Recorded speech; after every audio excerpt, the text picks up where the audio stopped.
Prologue. We should start to turn back, Garrett urged as the woods began to grow dark around them. The woodlands are dead. Do the dead fear you?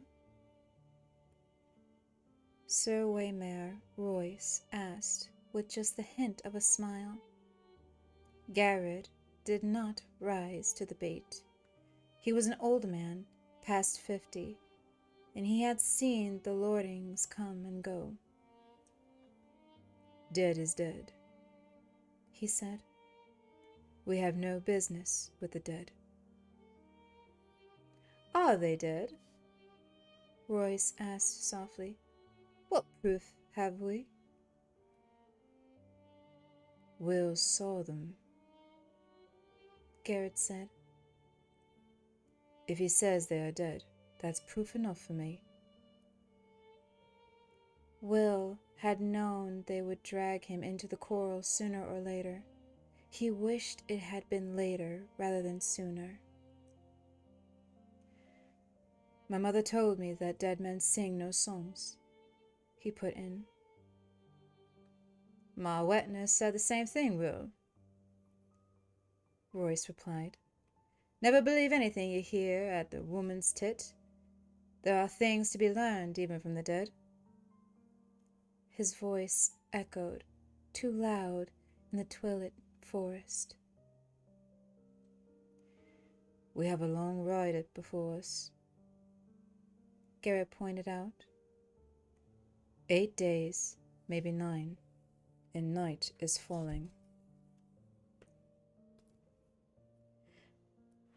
𝘕𝘓𝘃𝘠𝘠𝘠 Royce glanced at the sky with disinterest. It does that every day about this time. Are you unmannered by the dark, Garrett? Will can see the tightness around Garrett's mouth, the barely suppressed anger in his eyes under the thick black hood of his cloak. Garrett had spent 40 years in the Night's Watch, man and boy, and he was not accustomed to being made light of. Yet it was more than that. Under the wounded pride, Will could sense something else in the older man. You could taste it, a nervous tension that came perilous close to fear. Will shared his unease. He had been 4 years on the wall. The first time he had been sent beyond, all the old stories had come rushing back, and his bowels had turned to water. He had laughed about it afterward.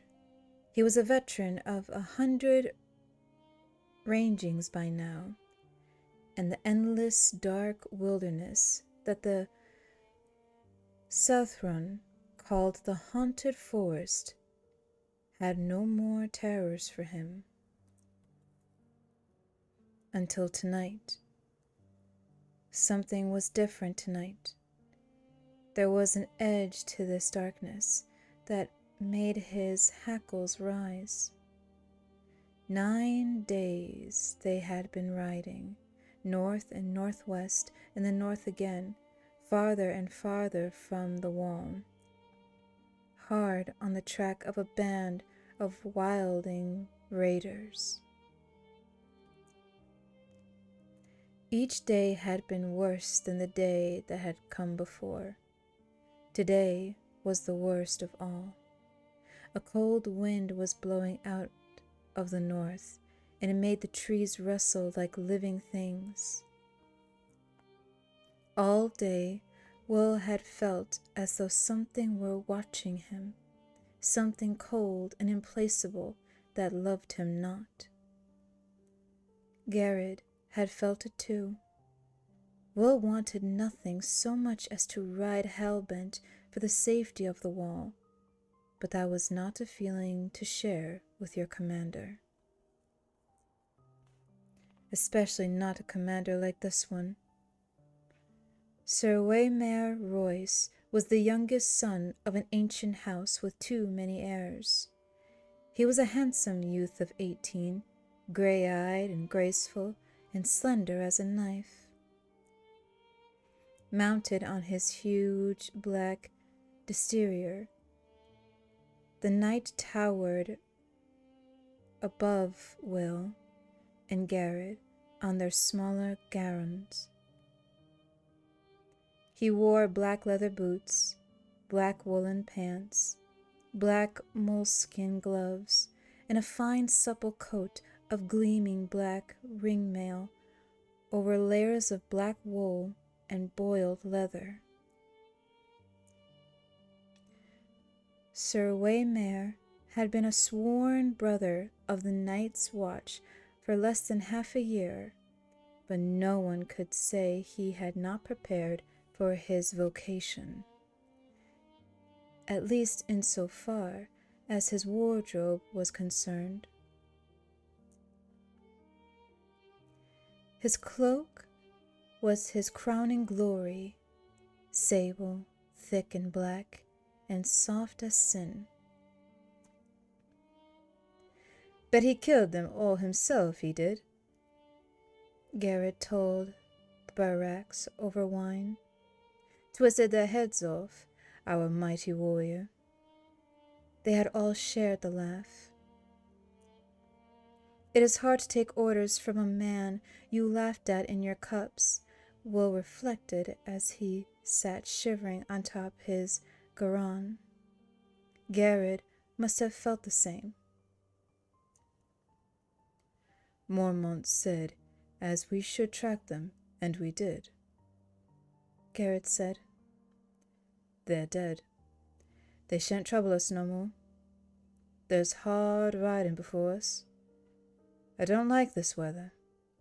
If it snows, we could be a fortnight getting back, and snow's the best we can hope for.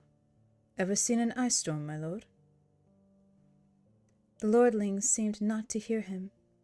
He studied the deepening twilight in that half-bored, half-distracted way he had. Will had ridden with the knight long enough to understand that it was best not to interrupt him when he looked like that. "Tell me again what you saw, Will. All the details. Leave nothing out." Will had been a hunter before he joined the Night's Watch. Well, a poacher in truth. 𝘕l𝘂𝘃 free riders had caught him red-handed in the 𝘕l𝘂𝘃's own woods, skinning one of the 𝘕l𝘂𝘃's own bucks, and it had been a choice of putting on the black or losing a hand. No one could move through the woods as silent as Will, and it had not taken the Black brothers long to discover his talent. "The camp is 2 miles farther on, over that edge, hard beside a stream," Will said. "I got close as I dared. There's 8 of them, men and women both. No children I could see. They put on a lean-to against the rock. The snow's pretty well covered it now, but I could still make it out. No fire burning, but the fire pit was still plain as day. No one moving.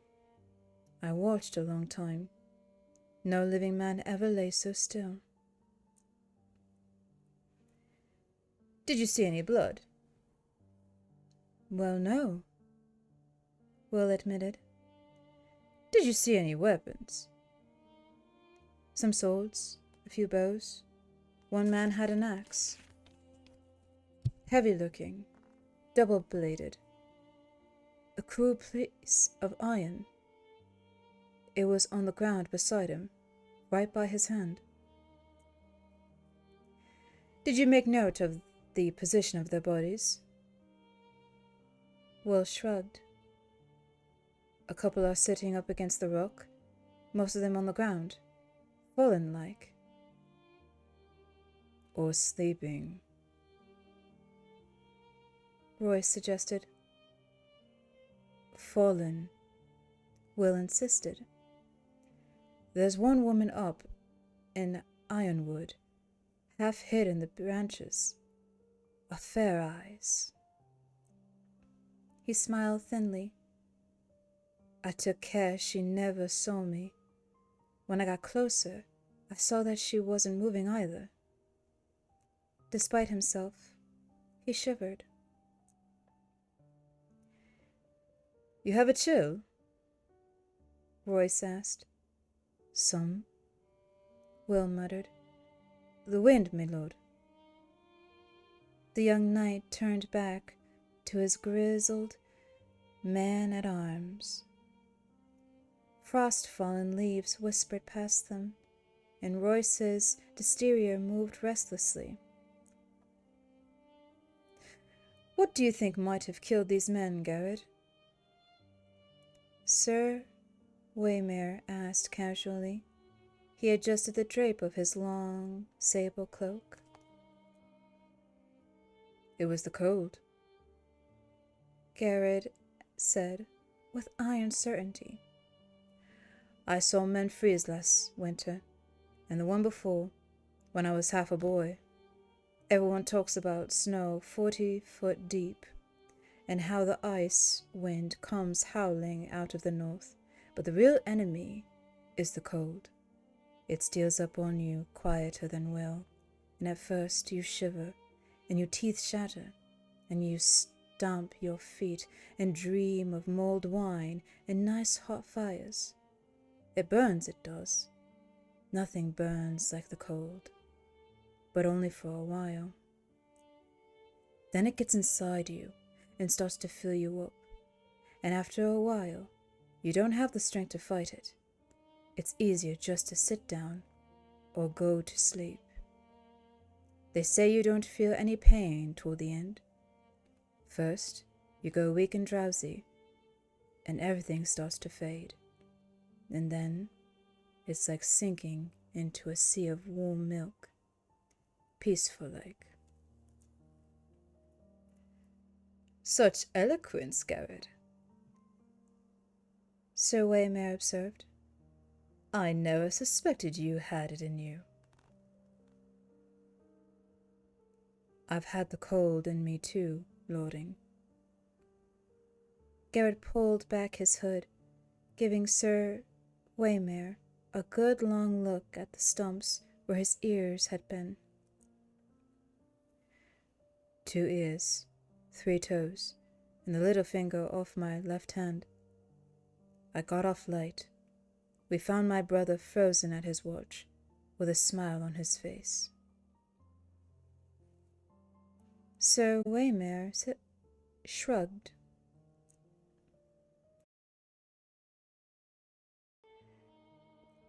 Garrett glared at the lording, the scars around his ear holes flushed red with anger, where Meister Aemon had cut the ears away. We'll see how warm you can dress when the winter comes. He pulled up his hood and hunched over his garron, silent and sullen. If Garrett said it was the cold, Will began. Have you drawn any watches these past week, Will? Yes, my lord. There was never a week when he did not draw a dozen bloody watches. What was the man driving at? And how did you find the wool? Weeping, Will said, frowning. He saw it clear enough, now that the lording had pointed it out. They couldn't have froze, not if the wall was weeping. It wasn't cold enough. Royce nodded. Bright lad. We've had a few light frosts this past week, and a quick flurry of snow now and then, but surely no cold fierce enough to kill 8 grown. men clad in fur and leather, let me remind you, with shelter near at hand and the means of making fire. The knight's smile was cocksure. Well, lead us there. I would see these dead men for myself. And then there was nothing to be done for it. The order had been given, and honor bound them to obey. Will went in front, his shaggy little garron picking the way carefully through the undergrowth. A light snow had fallen the night before, and there were stones and roots and hidden sinks lying just under its crust, waiting for the careless and the unwary. 𝘕𝘢𝘪𝘴𝘵 came next, his great black destrier snorting impatiently. The war horse was the wrong mount for ranging, but try and tell that to the lording. Garrett brought up the rear. The old man-at-arms muttered to himself as he rode. Twilight deepened. The cloudless sky turned a deep purple, the color of an old bruise, then faded to black. The stars began to come out. A half-moon rose. Will was grateful for the light.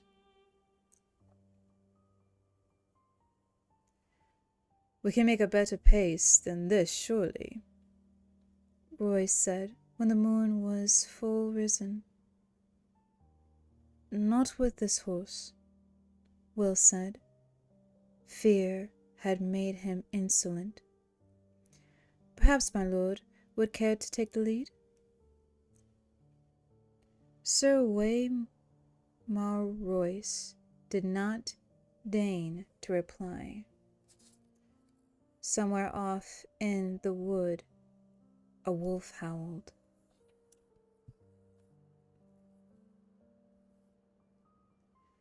Will pushed his garron over beneath an ancient gnarled ironwood and dismounted.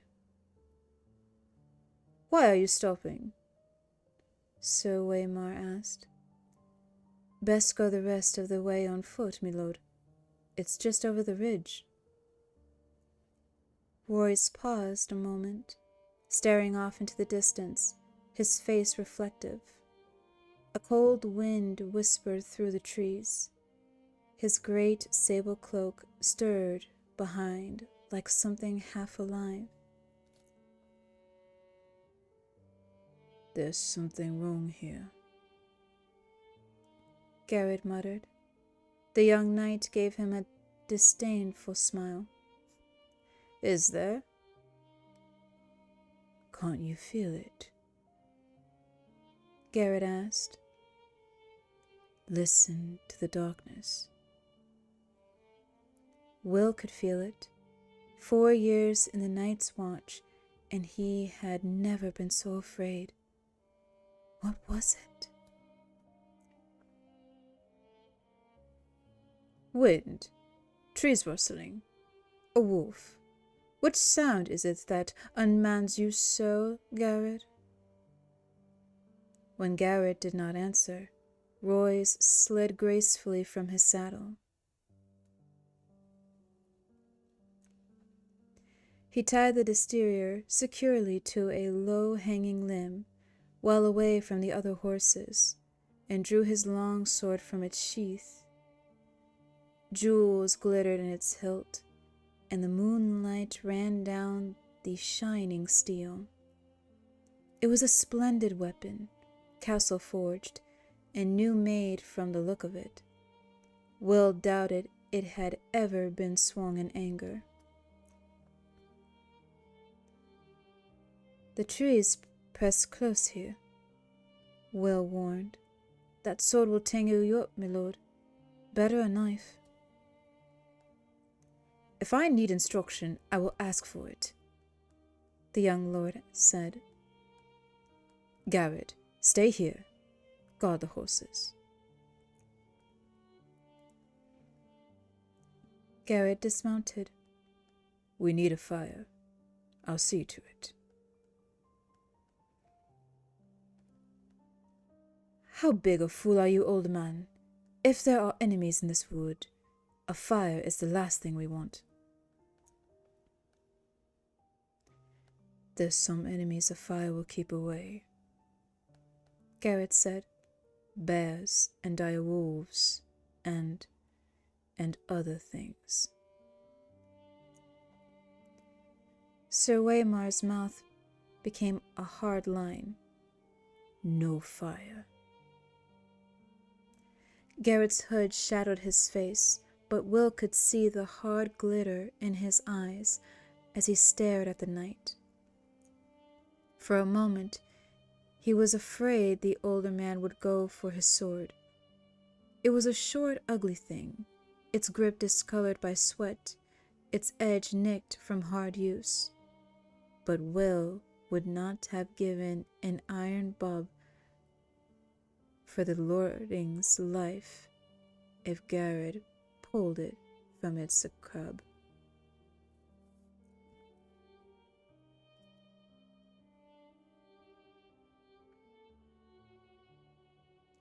Finally, Garrett looked down. No fire, he muttered, low under his breath. Royce took it for acquiescence and turned away. Lead on, he said to Will. Will threaded their way through a thicket, then started up the slope to the low ridge where he had found his vantage point under a sentinel tree. Under the thin crust of snow, the ground was damp and muddy, slick footing with rocks and hidden roots to trip you up. Will made no sound as he climbed. Behind him, he heard the soft metal. Hold on.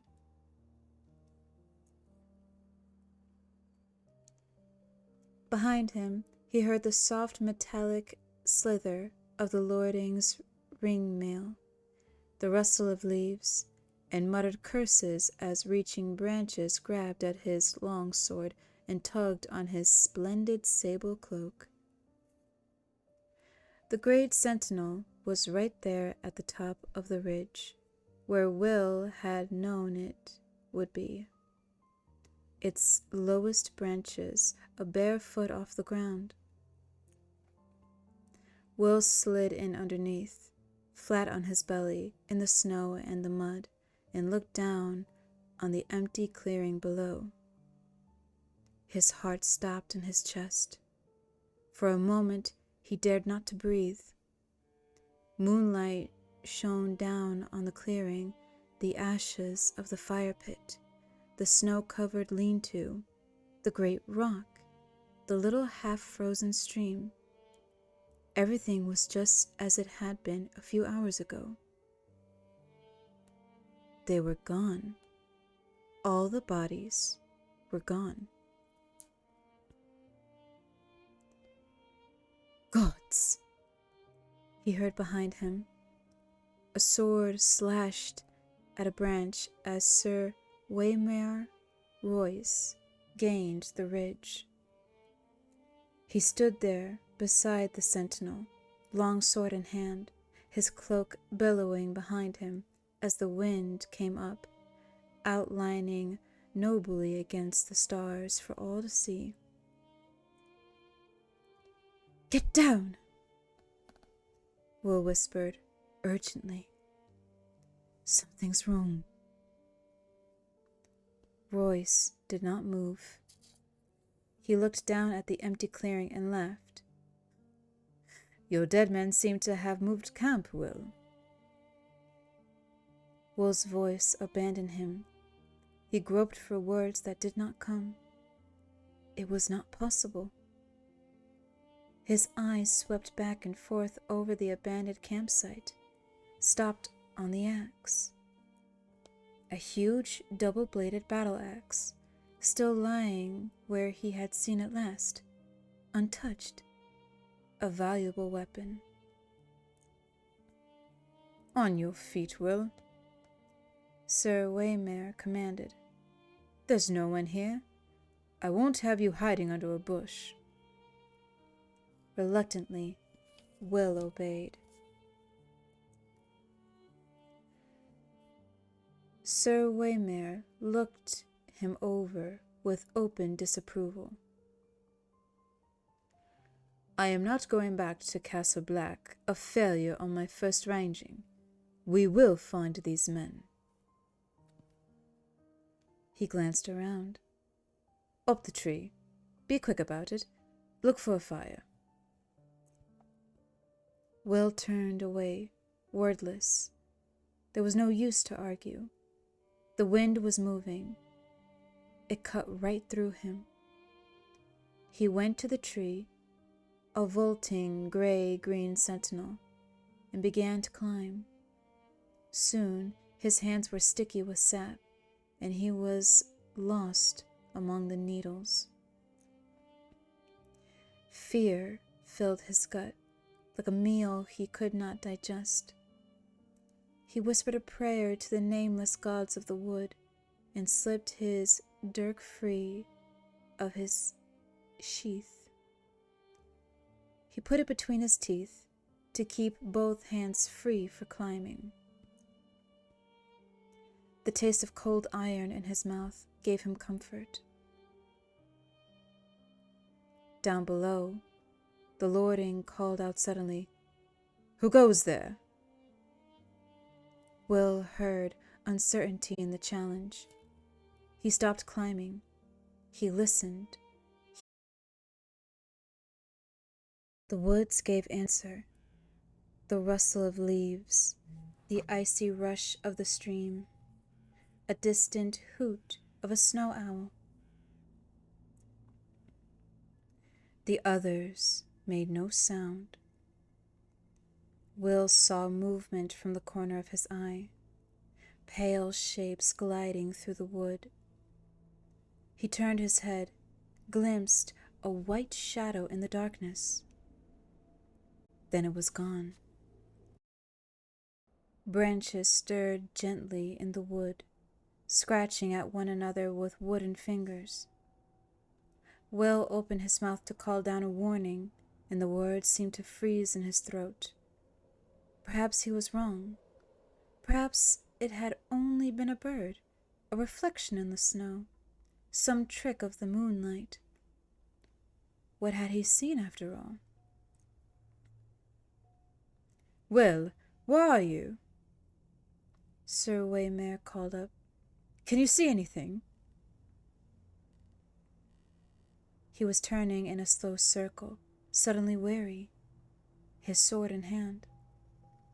He must have felt them, as Will felt them. There was nothing to see. "Answer me!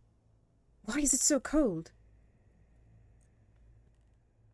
It was cold. Shivering, Will clung more tightly to his perch, his face pressed hard against the trunk of the sentinel. He could feel the sweet, sticky sap on his cheek. A shadow emerged from the dark of the wood. It stood in front of Royce. Tall it was, and gaunt and hard as old bones, with flesh pale as milk. Its armor seemed to change color as it moved. There, black as shadow, everywhere dappled with the deep gray-green of the trees.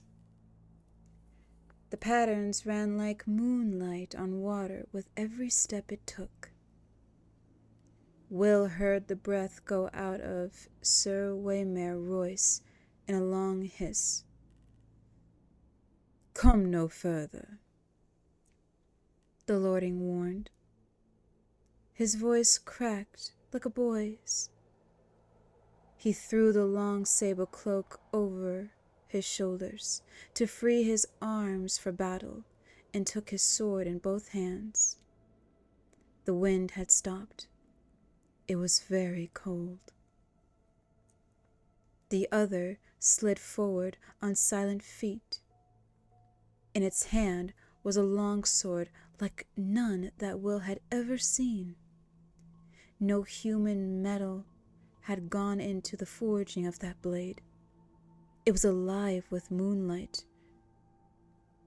translucent, a shard of crystal so thin that it seemed almost to vanish when seen edge on. There was a faint blue shimmer to the thing, a ghost light that played around its edges, and somehow Will knew it was sharper than any razor. 𝘕𝘓𝘁𝘄𝑚𝑒r met him bravely. "Dance with me, then." He lifted his sword high over his head, defiant. His hands trembled from the weight of it, or perhaps from the cold. Yet in the moment, Will thought, he was no longer a boy, but a man of the night's watch. The other halted. Will saw its eyes, blue, deeper and bluer than any human eyes, a blue that burned like ice. They fixed on the long sword, trembling on high watched, the moonlight running cold along the metal. For a heartbeat he dared to hope. They emerged silently from the shadows, twins to the first, 3 of them, 4, 5. 𝘕𝘓𝘁𝘓 may have felt the cold that came with them, but he never saw them, never heard them. Will had to call out. It was his duty, and his death if he did. He shivered and hugged the tree and kept the silence. The pale sword came shivering through the air. 𝘕𝘓𝘁𝘓 met it with steel. When the blades met, there was no ring of metal on metal, only a high, thin sound at the edge of hearing, like an animal screaming in pain. Royce checked a second blow, and a third, then fell back a step. Another flurry of blows, and he fell back again. Behind him, to the right, to the left, all around him, the watchers stood patient, faceless, silent, the shifting patterns of their delicate armor making them all but invisible to the wood. Yet they made no move to interfere. Again and again the swords met, until Will wanted to cover his ears against the strange, anguished keening of their clash. 𝘕𝘓𝘁𝘓 was panting from the effort now, his breath steaming in the moonlight. His blade was white with frost, the others danced with pale blue light. Then Royce's parry came a beat too late. The pale sword bit through the ring mail beneath his arm. The young lord cried out in pain. Blood welled between the rings. It steamed in the cold, and the droplets seemed red as fire where they touched the snow. 𝘕𝘓𝘁𝘓's fingers brushed his side. His moleskin glove came away soaked with red. The other said something in a language that Will did not know. His voice was like the crackling of ice on a winter lake, and the words were mocking. 𝘕𝘓𝑚𝑒𝑟𝑒𝑢𝑠 found his fury. "For Robert!" he shouted, and he came up snarling, lifting the frost-covered longsword with both hands and swinging it around in a flat sidearm slash with all his weight behind it. The other's parry was almost lazy. When the blades touched, the steel shattered. A scream echoed through the forest night, and the long sword shivered into 100 brittle pieces, the shards scattering like a rain of needles. Royce went to his knees, shrinking and covering his eyes. Blood welled between his fingers. The watchers moved forward together, as if some signal had been given. Swords rose and fell, all in a deathly silence. It was a cold butchery. The pale blades sliced through ringmail as if it were silk. Will closed his eyes. Far beneath him, he heard their voices and laughter sharp as icicles. When he found the courage to look again, a long time had passed, and the ridge below was empty.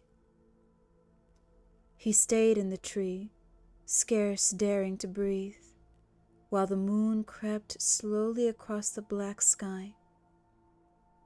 Finally, his muscles clamping and his fingers numb with cold, he climbed down. Royce's body lay face down in the snow, one arm outflung.